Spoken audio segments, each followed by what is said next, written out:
les amis, j'espère que vous allez bien. Je suis ravie de vous retrouver aujourd'hui pour une nouvelle présentation de l'un de mes jeux de ma cartothèque. Oui, on continue le tour de mes oracles et tarots que j'ai dans ma collection. Et aujourd'hui, on continue donc dans la lancée avec les jeux que j'appelle classiques, donc c'est-à-dire les jeux qui font partie des arts divinatoires depuis longtemps maintenant, hein, qui font partie de ces classiques qui ont inspiré tous les oracles et les tarots de ce jour. Et donc là, on est sur la Sibylle des Salons. Donc là, il appelle le nouvel oracle de Mademoiselle Lenormand. Mais voilà, c'est un jeu type Sibylle des Salons.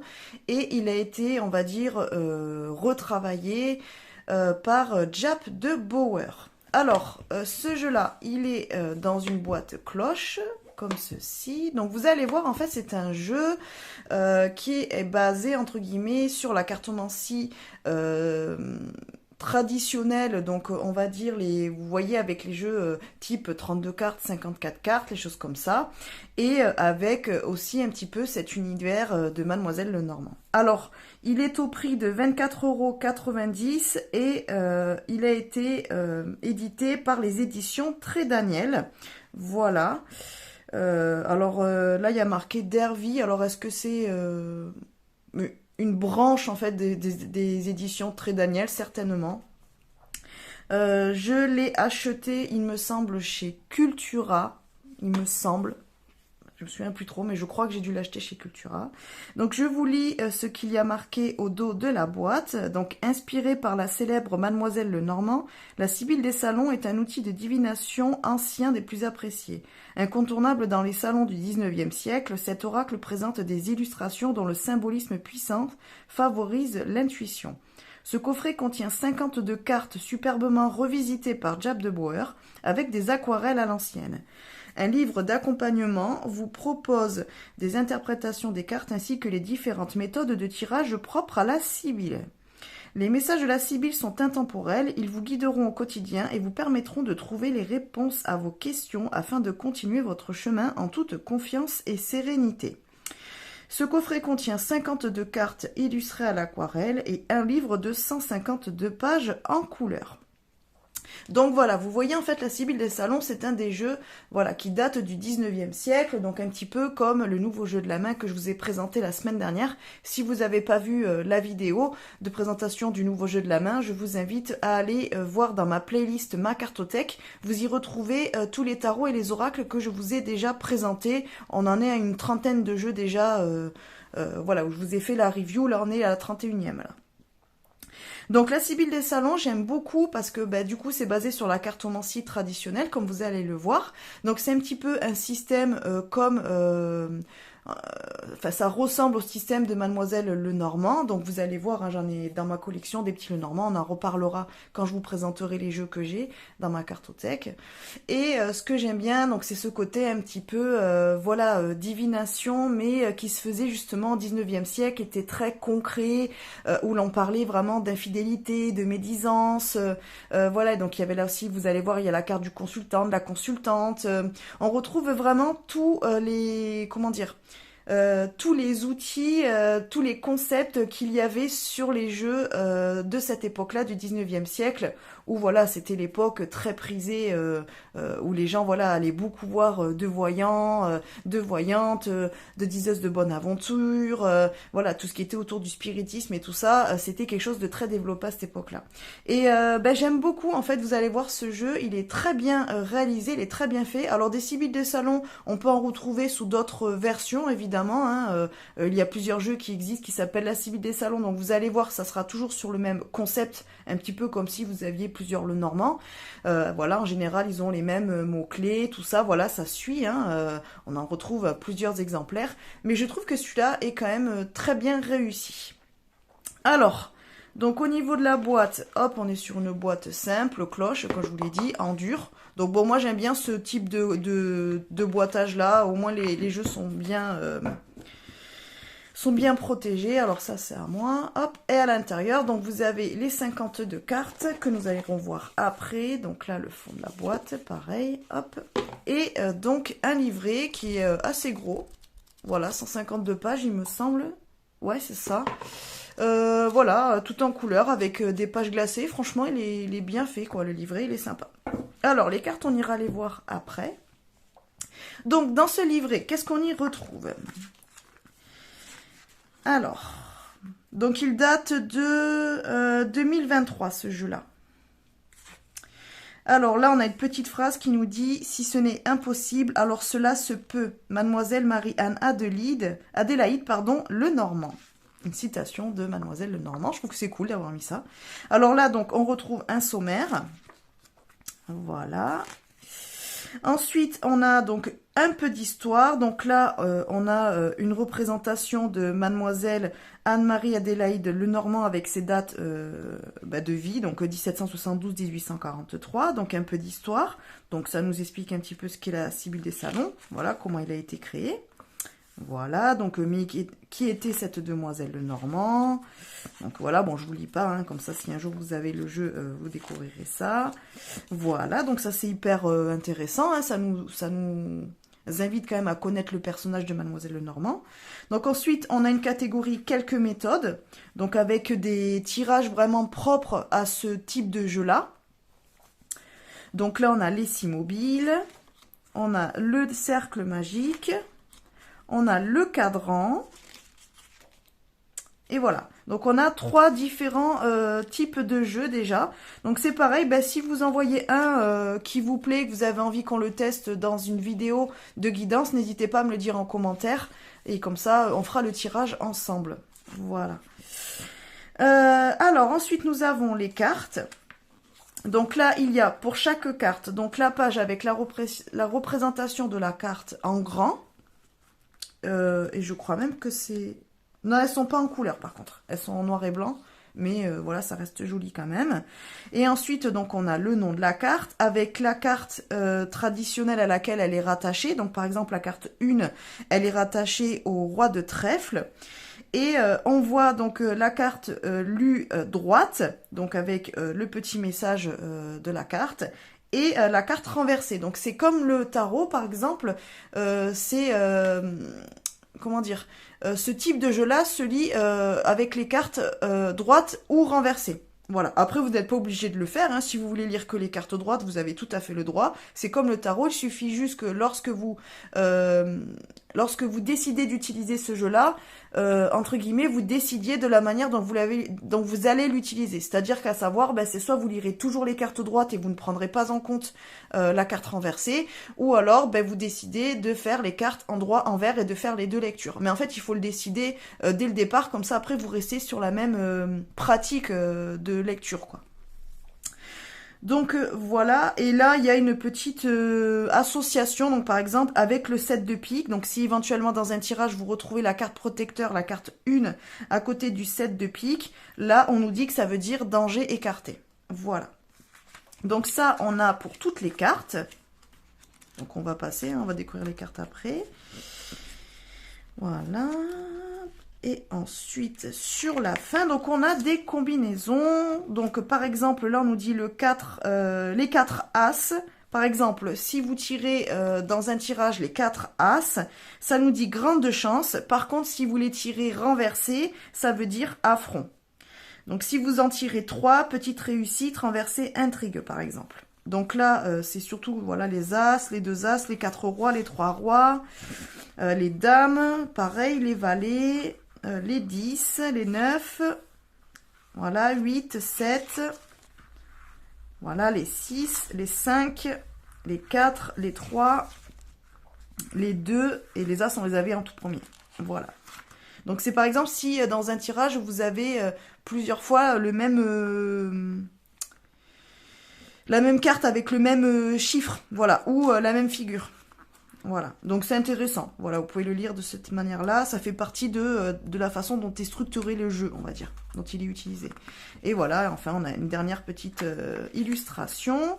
Et on finit avec cette illustration-là en médaillon derrière. Voilà, donc le livret, bon, les explications, on va dire, elles sont pas rudimentaires, on va dire, elles sont simples dans le sens où on n'a pas des pages et des pages d'explications. Mais par exemple, on voit là pour la carte 22 réconciliation, donc elle est associée au 5 de carreau. On voit qu'en droite, elle veut dire consolidation, retour de l'objet désiré, possibilité de mariage de raison, paix dans les affaires et transactions. Alors ce que j'adore, c'est qu'en fait les significations sont propres à celles du 19e siècle, c'est-à-dire que l'auteur, donc Jaap de Brouwer, a respecté ce que voulaient dire les cartes à l'époque. Donc forcément, il y a des choses, ça nous paraît un petit peu bizarre. Par exemple, quand on dit possibilité de mariage de raison, c'est pas des mots que l'on utiliserait aujourd'hui. Pareil, donc en renversé, on a mariage en crise, recherche de pourparlers dans tous les domaines, amour ou affaires, une bonne négociation vaut mieux qu'un bon procès. Juste le fait de dire recherche de pourparlers, je trouve que c'est poétique en fait, un petit peu de relire cette manière de s'exprimer de cette époque. Je trouve ça très joli en fait. Et c'est vrai qu'alors après, ça peut nous sortir du contexte et ça peut être difficile à remettre à notre époque. Voilà, surtout s'il y a parfois des mots qu'on n'ait pas, parce que c'est des mots que l'on n'utilise plus aujourd'hui, et c'est des situations dans lesquelles peut-être nous étions au 19e siècle, mais aujourd'hui elles n'existent plus ou pas de la même manière. Donc il faut quand même remettre dans notre vie quotidienne moderne, et parfois ça demande quand même un exercice entre guillemets de réflexion entre ce que veut dire la carte et la situation moderne qui nous concerne. Voilà. Mais sinon je trouve ça super chouette d'avoir gardé ces significations là. Donc là par exemple, est-ce qu'on a autre chose? Bon non, là c'est un petit peu là on voit un petit peu pareil. Oui, là par exemple on a ça la victoire, donc c'est avec le 5 de trèfle, avec le 9 de trèfle, méfiez-vous d'une femme coquette. Voilà. C'est rigolo, j'aime trop quoi. En fait franchement je trouve que le livret, pour ça il est hyper intéressant parce que vraiment il a respecté voilà les significations des cartes d'origine. Et franchement je trouve ça cool quoi. Je trouve ça sympa. Ça nous laisse dans cette époque là quoi. Donc ensuite au niveau des cartes. Alors, le dos, moi je le trouve très joli. Il est très très sympa. J'aime beaucoup le dessin. Franchement, vous allez voir, les illustrations, elles sont très très jolies. J'aime beaucoup. Alors après, il faut aimer ce jeu, voilà, ce type de jeu-là, un petit peu ancien, avec des illustrations anciennes. Mais voilà, moi je le trouve très très réussi, il est très beau. Alors au niveau des cartes, comme vous pouvez les lire droite ou renversée, il a fait un dos qui justement fait la lecture dans les deux sens. Donc ça veut dire que vous pouvez mélanger vos cartes de manière à avoir des cartes droites et renversées. Et vous, quand vous allez avoir les cartes retournées, vous ne saurez pas d'avance si elles sont droites ou renversées, comme un tarot, quoi. Voilà. Et je trouve ça chouette.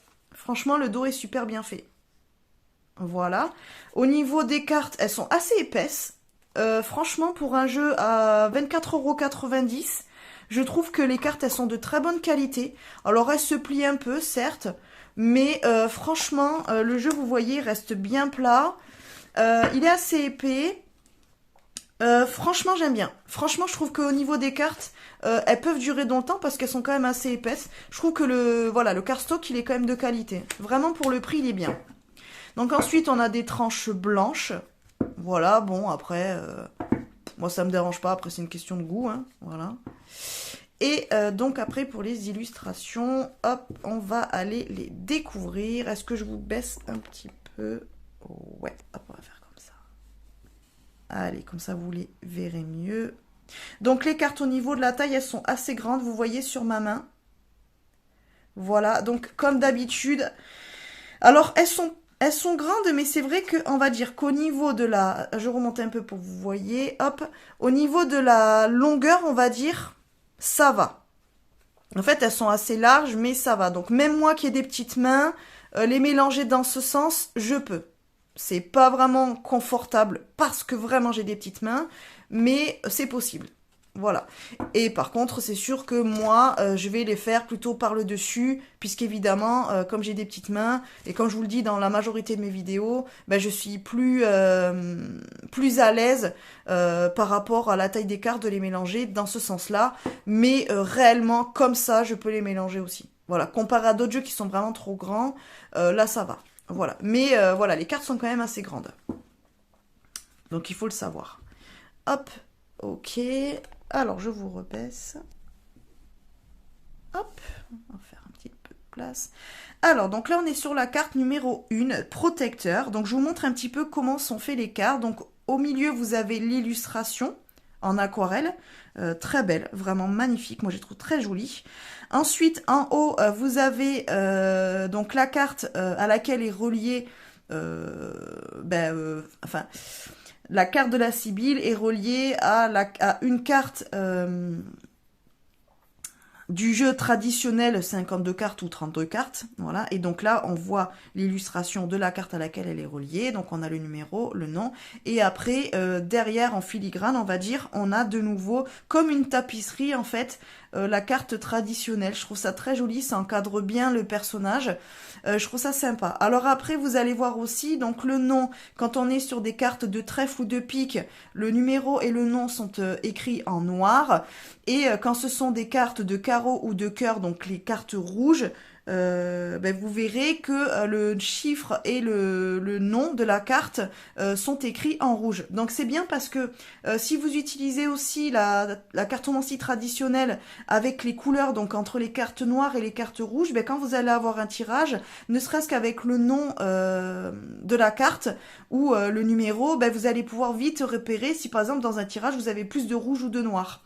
Alors moi par exemple je peux m'en servir pour faire des réponses oui ou non.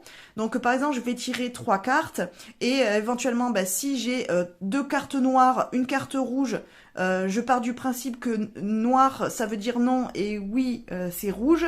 Donc si j'ai 2 cartes noires, une carte rouge, il y a une majorité de cartes noires, donc je vais dire que la réponse est plutôt négative. Si je n'ai que des noirs, là c'est carrément non, il n'y a pas d'exception.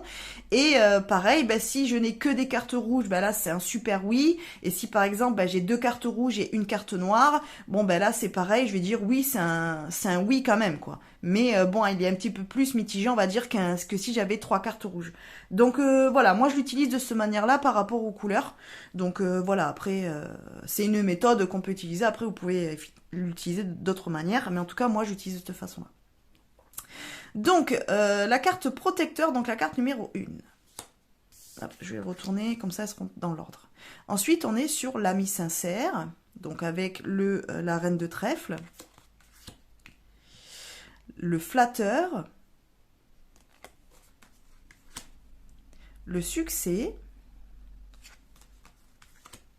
les présents. Alors les mots c'est pareil, quand vous allez acheter un jeu Sibylle des salons, vous allez retrouver quasiment tout le temps les mêmes titres pour chaque carte. Et toujours dans le même ordre, comme le normand ou comme un tarot. Voilà, c'est sa structure en fait. Voilà, la Sibylle des salons a sa propre structure à elle comme jeu. Donc dépit. Il y aura certainement juste les illustrations qui peuvent changer. Un peu d'argent. Ennemi. Victory. Donc au lieu de victoire, c'est victory. Partie de campagne. Espérance. Elle est très belle celle-là. Fidélité, attachement. Donc là, on retrouve le chien qui est un symbole vraiment de fidélité dans la cartomancie traditionnelle. Dans beaucoup d'oracles, dans beaucoup de tarots, vous retrouverez le chien pour représenter la fidélité. Beaucoup d'argent. Donc vous avez vu, on a eu un peu d'argent, maintenant on a beaucoup d'argent. Militaire. Donc voilà, en fait, militaire, par exemple, c'est un terme qu'on ne va pas forcément retrouver dans les oracles d'aujourd'hui. Méchante femme. Donc voilà, ça c'est bien typique des années 1800, donc au 19e siècle, on utilisait beaucoup ce type de cartes dans la cartomancie traditionnelle. Donc vous avez en général la femme blonde, la femme brune, vous avez la veuve souvent, vous avez la femme méchante, vous avez la femme gentille, vous avez la femme coquette. Vous voyez, on a des types de représentations comme ça de l'époque que l'on ne fait pas forcément dans les jeux d'aujourd'hui. Ça, on le retrouve. On peut retrouver des cartes représentatives, mais on est plus, voilà, par exemple, sur une tranche d'âge, par exemple, comme dans l'oracle Pas de hasard. C'est pareil, j'en ai fait la review, donc vous pouvez la retrouver dans ma cartothèque si vous voulez aller la voir. C'est ce jeu-là. Voilà, dans ce jeu-là, il y a des cartes personnages, mais c'est pareil, c'est pas la blonde. Enfin si, je crois qu'il y a une carte où on a la blonde, la brune, et en fait, selon comment est disposée la carte, donc droite ou envers, on peut en déduire que c'est quelqu'un de plutôt blond, de quelqu'un de plutôt brun. Donc entre guillemets, ce jeu-là, qui est moderne, a repris ce type de structure-là, mais sinon, dans la plupart des oracles, on ne retrouve plus ce type de représentation de la femme méchante, de la veuve. Voilà, on retrouve plus ça. C'est vraiment typique de cette époque-là.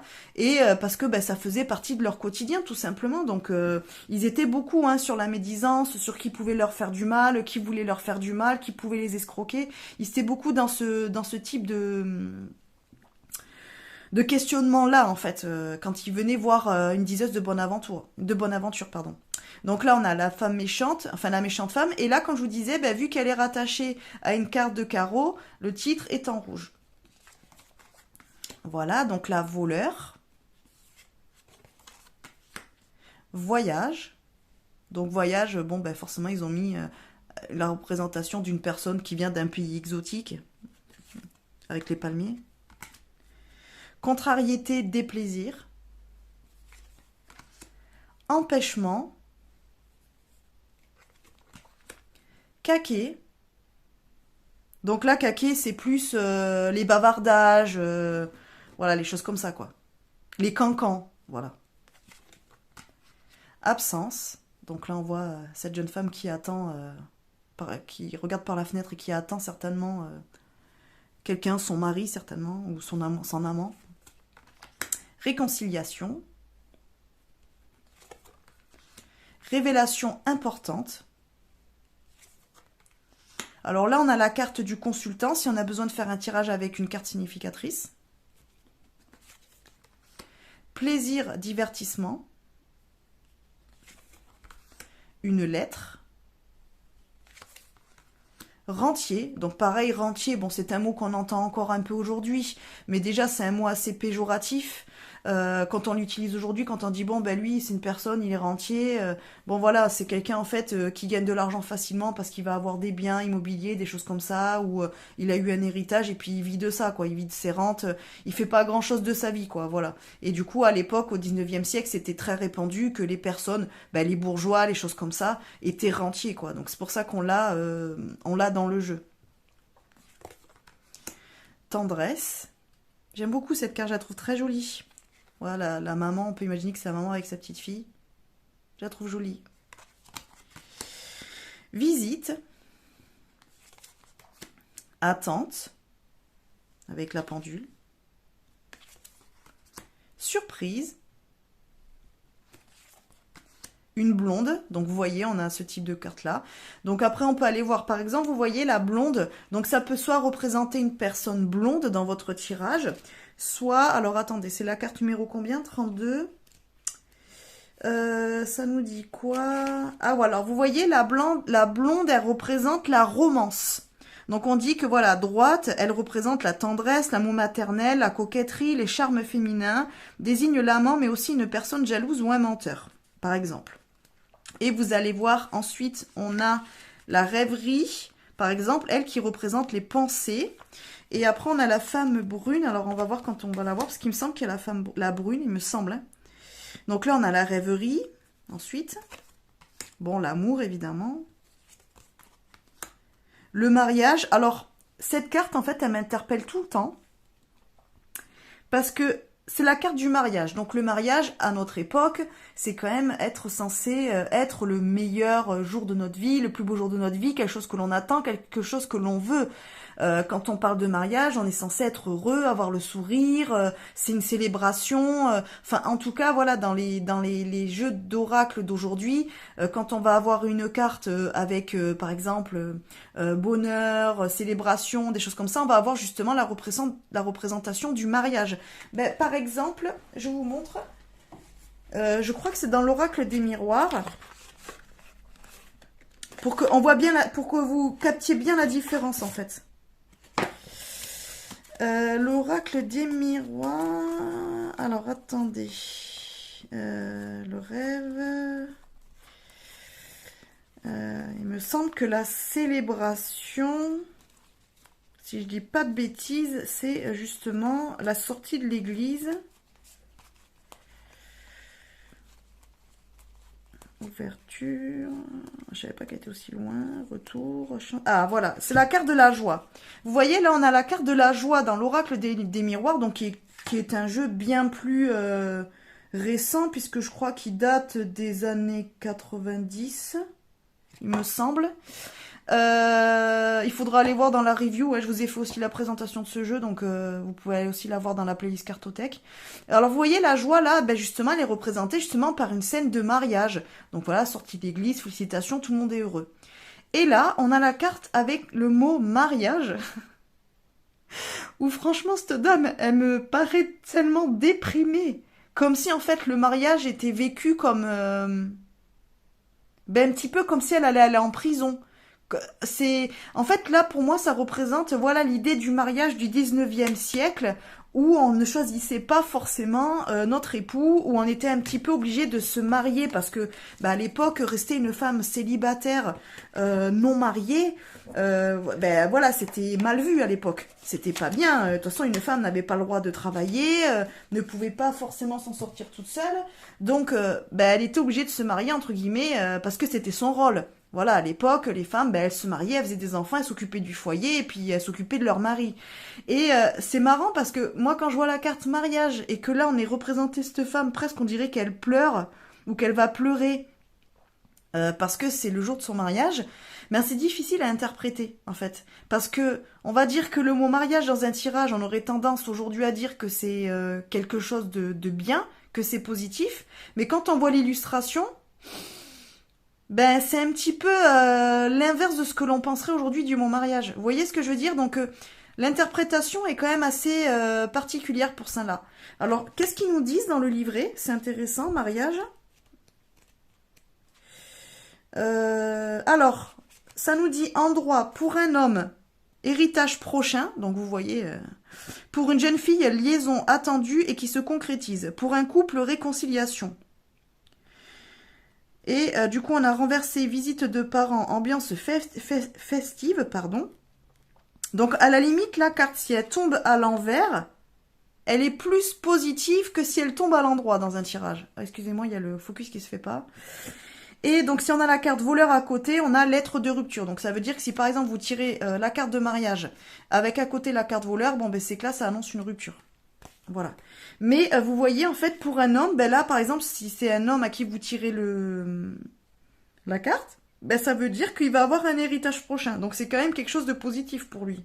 Alors, héritage prochain, on peut peut-être aussi parler de rente, de dot plutôt, pardon, je me trompe de mot. De dot, puisqu'à l'époque, souvent, les hommes choisissaient aussi une femme par rapport à la dot qu'elle avait, comme ça leur permettait d'agrandir leur richesse. S'ils avaient par exemple déjà de l'argent, ou si éventuellement ben, ils étaient un petit peu limite au niveau financier, ben, ils se trouvaient une bonne épouse avec un petit peu d'argent, et puis comme ça, avec la dot, ils se refaisaient. C'est moche, mais c'était un peu ça. Et donc après, pour une jeune fille, si c'est donc une jeune fille à qui vous tirez les cartes, ou par exemple vous êtes une femme, vous tirez les cartes, ça veut dire liaison attendue et qui se concrétise. Donc ça veut quand même dire éventuellement que on peut s'attendre à ce qu'il y ait concrétisation d'une histoire, voilà, par exemple. Et pour un couple, réconciliation. Bon, alors après, on peut peut-être se dire que voilà, elle est en méditation, en réflexion, je ne sais pas, mais moi je trouve que son visage est quand même très triste, très fermé, et que c'est quand même complètement l'inverse de ce que j'imagine du mot mariage à notre époque. Vous voyez ce que je veux dire? Donc c'est ça en fait qui fait cette richesse de ce jeu, c'est que il nous sort un petit peu de nos habitudes et de ce que l'on peut voir dans les jeux modernes. Voilà, ça nous remet à une époque où bah, la vie était complètement différente et ça nous oblige à revoir les choses d'une autre manière et donc à réinterpréter aussi d'une autre manière. Donc là, on a maison de ville. Donc là, on a la carte de la consultante. Donc comme on a eu la carte du consultant, on a la consultante. On a maison de campagne. On a billet doux. C'est trop mignon. Billet doux, j'adore. On a l'homme de loi, une veuve. Et oui, parce qu'à l'époque, ben, quand on était veuve, ben, c'était, ben, comme vous pouvez le voir, c'est triste, quoi. Bon, on est triste parce qu'on a perdu ben, la personne qu'on aimait et tout ça, mais c'est aussi ben, parfois simplement parce qu'on se retrouve dans une situation précaire. Un jeune homme brun, pardon. Donc là, on a chagrin, larmes. Donc là, on peut imaginer que vu que là, c'est un homme... de l'armée qui vient annoncer à cette jeune femme que peut-être son mari est tombé à la guerre, quoi, qu'il est décédé pendant qu'il était parti se battre pour le pays. On peut imaginer ça, par exemple. Donc là, on a la carte de la mort. Alors la carte de la mort, je la trouve très belle. Bon, malgré le fait que, voilà, la carte en elle-même, on n'aime pas trop tomber sur ce type de carte-là, mais je trouve que la carte est magnifique. Vraiment, elle est très très belle, la carte. Donc évidemment, il ne faut pas voir la mort dans le sens strict du terme. La mort annonce surtout la fin de quelque chose et le début d'autre chose. Une transformation. Donc maladie, querelle, inconstance, perte d'argent. Donc là, on a la brune. Et donc, on va aller voir à quoi correspond la brune. Voilà, pour que vous voyez un petit peu comment était interprété le jeu à l'époque. Alors, une brune, c'est récréation. Donc, en droit, ça nous dit déception, risque de solitude. Une femme musicienne se trouve aux alentours. Donc, c'est très précis. Une femme musicienne. Et si elle est renversée, ça nous dit vous êtes en train de faire des économies. Ne faites pas confiance à ceux qui voudraient vous les voler. Et si on a à côté de la carte maladie, dépenses importantes imprévues, l'argent file entre vos doigts. Bon, c'est pas génial, la carte de la brune. Donc après, on peut le prendre au sens strict du terme. Par exemple, dans un tirage, je ne sais pas, vous demandez, je ne sais pas, par exemple, s'il y a une personne qui peut vous aider, bon, vous pouvez, on peut, voilà, parler, si ça tombe dans le tirage, il y a une personne brune, éventuellement, dans votre entourage, plutôt féminine, qui est susceptible de vous aider ou pas, ou voilà, quoi. Après avoir dans le tirage, évidemment. Donc, on a la carte piège, joueur, retard. Je crois que c'est la dernière. Voilà. Alors, après, les tirages sont hyper intéressants avec ce jeu-là. Donc, soit vous pouvez étudier comme n'importe quel jeu avec sa propre structure, le jeu, donc en prenant vraiment les définitions strictes du livre en disant telle carte ça veut dire ça, telle carte ça veut dire ça, sachant que si en plus vous connaissez la cartomancie traditionnelle, ça peut vous donner d'autres indications pour la carte. Donc ça veut dire que voilà, ça enrichit la carte encore plus puisque vous utilisez ce qu'il y a dans le livret, donc avec les significations du jeu par rapport à la civile des salons, mais aussi la cartomancie traditionnelle. Vous pouvez utiliser aussi la numérologie par exemple, vous pouvez utiliser la couleur, des choses comme ça, mais vous pouvez aussi le lire à l'intuition, donc utiliser les illustrations pour voir comment elles vous parlent et voilà, aller un petit peu plus loin que simplement le mot-clé et par exemple simplement les significations de l'époque du jeu. Voilà, donc après, ce jeu-là peut être utilisé de plusieurs manières. Donc après, voilà, c'est comme tous les jeux avec leur propre structure. Il est intéressant de connaître la base et de savoir comment le jeu est utilisé. C'est comme le normand, hein, c'est très bien de connaître le jeu, savoir comment il est structuré, d'en connaître les significations des cartes, les associations des cartes, c'est hyper intéressant. Mais après, le normand, vous pouvez très bien le lire de manière intuitive, tout comme un tarot, c'est pareil, le tarot a sa propre structure. Mais voilà, une fois que vous connaissez un petit peu les bases de chaque carte, vous pouvez très bien le lire de manière plus intuitive et pas forcément utiliser vraiment que les significations rattachées à chaque carte, voilà, qui font partie entre guillemets de la culture de la cartomancie, quoi. Donc c'est un jeu hyper intéressant, moi je le trouve chouette, je l'ai déjà utilisé en tirage pour des consultants et puis pour des tirages en PDF que j'ai fait à certaines personnes. Je le trouve très bien. Je trouve qu'il est assez juste. Voilà, la seule chose, c'est que quand on lit le livret, effectivement, on a des choses qui ne sont plus rattachées à notre époque, donc il faut remettre au jour d'aujourd'hui, dans notre époque moderne. Et voilà, je trouve que certaines significations, forcément, sont un peu désuètes. Après, c'est pareil, les mots, il faut un petit peu les remettre à notre époque. Par exemple, un billet doux. Bon, à l'époque, au 19e siècle, c'était quand, un amoureux transi envoyé en cachette, un petit mot doux qu'il donnait à la servante pour dire, tiens, machin, je vous ai écrit un poème, je vous ai fait une lettre d'amour. Bon, on connaît le truc, on a vu ça dans tous les films, hein, voilà. Mais le billet doux, on va dire qu'aujourd'hui, ça pourrait être simplement un message, donc via les réseaux sociaux par exemple, voilà, un Messenger, un WhatsApp, un truc comme ça. Donc on peut aussi peut-être parler soit d'un amoureux transi, soit voilà, ça peut être aussi simplement une histoire d'infidélité avec une relation extra-conjugale, hein, puisque ça arrivait souvent à cette époque-là, bon, au jour d'aujourd'hui aussi, mais à cette époque-là, souvent les femmes mariées recevaient des billets doux de leur amant dans le dos de leur mari, quoi. Donc on peut imaginer ça. Donc voilà, on peut un petit peu changer. Il faut remettre à l'époque, la caquée c'est pareil, bon aujourd'hui c'est les cancans, ça existe toujours, les bavardages, hein, on le sait, hein. Donc là donc plaisir, divertissement, bon ça va, rentier, bon là on peut le voir comme un personnage de notre époque, voilà, qui a réussi à faire fortune par exemple et qui aujourd'hui profite de son argent et qui a peut-être besoin de moins travailler ou qui est peut-être patron on va dire et qui un peu décharge un petit peu les tâches à d'autres personnes et voilà, elle profite un petit peu quoi. Voilà, maison de campagne, maison de ville, bon là c'est pareil, à voir comment s'interpréter dans le livret, mais ça vous pouvez... Alors moi, maison de campagne, je peux imaginer par exemple que on se met un petit peu au vert, qu'on a un petit peu envie de prendre du recul, qu'on a un petit peu envie de rester tranquille, et par contre on a maison de ville, bon là ça représente plutôt le métier, la société, voilà, le fait d'avoir une vie sociale... voilà, assez développé, peut-être voilà, être invité à des fêtes, faire des nouvelles, faire du réseautage, des choses comme ça. Alors après, ça veut pas dire ça, hein. Je crois que dans le livret, maison de ville, on va voir ça ensemble. Maison de ville, c'est tracasserie causée par votre entourage au sein de votre famille, relations importunes. Donc vous voyez. Par contre, en renversé, on a faux amis. Ne confiez surtout pas vos secrets. Attention, vol possible de votre journal intime. Ça, j'adore. Et maison de campagne, c'est plutôt encore une très bonne carte qui promet réussite en amour et en affaires, charisme débordant, séduction positive. Vous jouez avec intelligence de vos atouts. Et renversé, c'est l'objet de vos désirs s'éloigne pour un temps. Vous voyez, en fait, moi, je l'interprète pas de cette manière-là, mais voilà, vous pouvez très bien étudier et voilà, apprendre les définitions. Mais vous voyez, en fait, moi, dans notre époque, je vais plus le lire de cette façon-là. De manière intuitive, en tout cas. Après, vous faites comme vous voulez. Hein.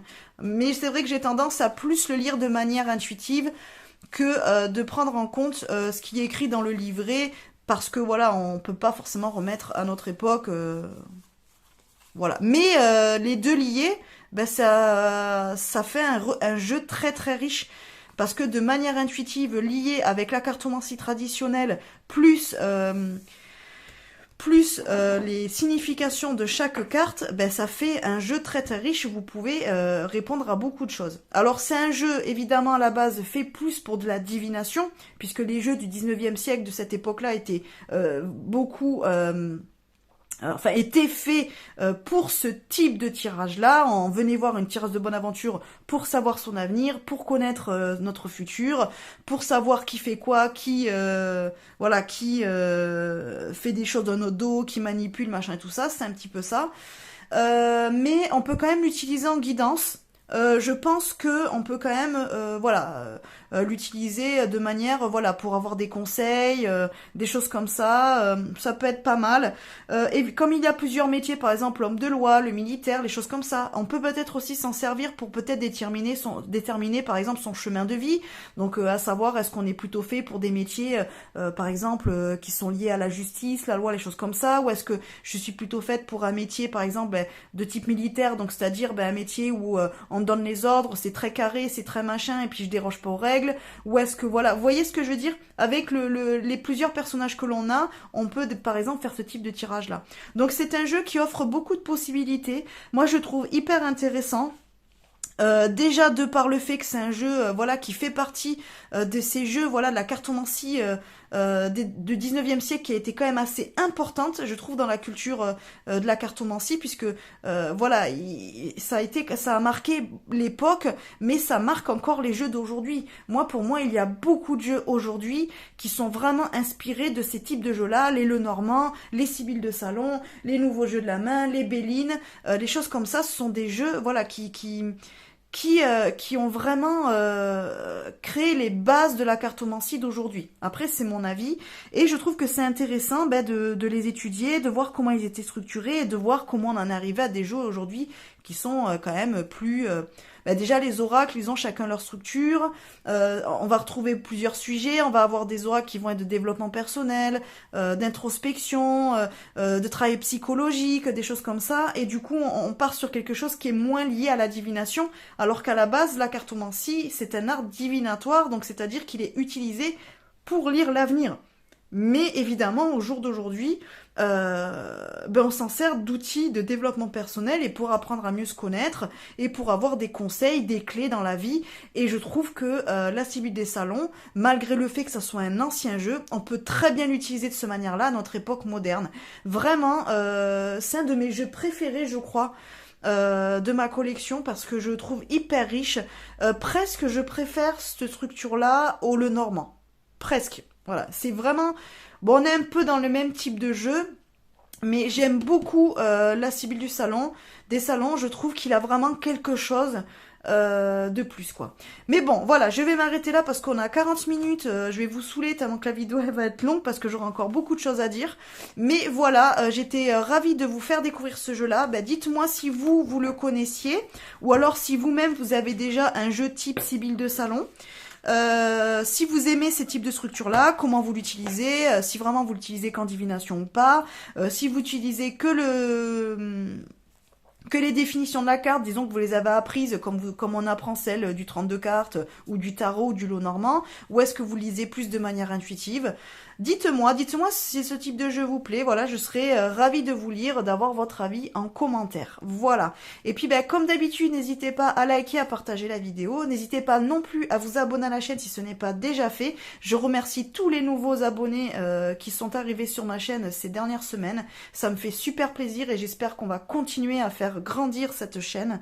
Je suis vraiment contente de pouvoir partager ma passion de la cartomancie avec vous, à travers toutes ces vidéos, de pouvoir vous montrer tous mes jeux. Voilà, c'est... Merci beaucoup en tout cas. Et puis c'est pareil, vous retrouvez en barre d'infos tous mes liens vers mes réseaux si vous voulez voilà, en savoir plus sur moi et si vous voulez découvrir mes services, puisque voilà, je suis cartomancienne professionnelle dans les Landes. Donc si vous avez besoin d'une consultation en présentiel ou en distanciel, donc par téléphone ou par visio, c'est pareil, vous avez tout en barre d'infos et voilà, vous pouvez me contacter, ce sera avec plaisir que j'essaierai de vous venir en aide. Voilà, allez, je vous fais des bisous, je vous laisse là et puis on se retrouve dans la semaine, dans une prochaine vidéo, soit de guidance, soit de tips cartomancie, je sais pas trop encore, mais en tout cas on se retrouve très très vite. Je vous fais des bisous, à bientôt.